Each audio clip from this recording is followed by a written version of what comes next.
ഞാൻ പറയാം, പള്ളിയിലെ ഖതീബന്മാര് പറയൂല, പറഞ്ഞാ ജോലി പോകും. അള്ളാഹു കാക്കമാറാകട്ടെ. ആരെങ്കിലും നിങ്ങളുടെ നാട്ടിലെ ഒരുത്തം മരിച്ചു കഴിഞ്ഞാൽ അവനെ കുളിപ്പിക്കുകയും വേണ്ട, നിസ്കരിക്കുകയും വേണ്ട, നേരെ കൊണ്ട് കുഴിച്ചിട്ടേക്കണം. അള്ളാഹു ഈമാൻ തരുമാറാകട്ടെ.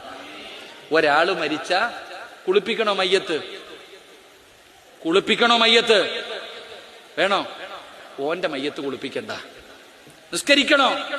പള്ളി പോലും കയറ്റണ്ട, പൊതിഞ്ഞോണം കൊണ്ട് കുഴിച്ചിട്ടേക്കണം. അള്ളാഹു കാക്കുമാറാകട്ടെ. അള്ളാഹ് കാക്കുമാറാകട്ടെ. ആരാന്ന് പറഞ്ഞുതരട്ടെ?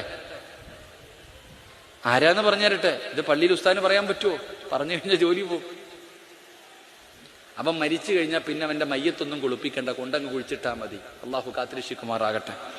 പറഞ്ഞുതരട്ടെ? പേടിയുണ്ടോ? പറഞ്ഞുതരട്ടെ?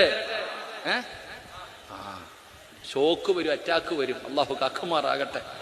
ഇരിക്കണ പലതും എഴുന്നേറ്റ് ഓടേണ്ടി വരും. ഇവിടെ ഇരിക്കണ പലതും എഴുന്നേറ്റ് ഓടേണ്ടി വരും. ഓനെ പിന്നെ എന്ത് ചെയ്തിട്ടും കാര്യമില്ല. പ്രത്യേകിച്ച് ഇന്നത്തെ ചെറുപ്പക്കാര്. എന്തിനാ മക്കളെ വെറുതെ ഉള്ള സന്തോഷം കളയണേ? അള്ളാഹു കാക്കുമാറാകട്ടെ. ഞാൻ തമാശ പറഞ്ഞതല്ല. ഓനെ കുളിപ്പിക്കുകയും വേണ്ട, ഒന്നും വേണ്ട. ആരെയെന്നറിയോ? ഈ മുടിയിൽ പെയിന്റ് അടിച്ചിട്ട് നടക്കണ ചില സാധനം ഉണ്ടല്ലോ. എടാ, മുടിയിൽ കറുത്ത ഈ മുടി നരച്ചതിന്റെ പേരിൽ അതിങ്ങനെ മറയ്ക്കാൻ വേണ്ടി കറുപ്പടിക്കണ കാക്കാമാരില്ലേ, പെണ്ണുങ്ങളില്ലേ, ചെറുപ്പക്കാരൊക്കെ ഇന്ന് മുടി ഇങ്ങനെ കലർത്തി വെച്ചിരിക്ക, പെയിന്റ് അടിച്ച് വെച്ചിരിക്ക.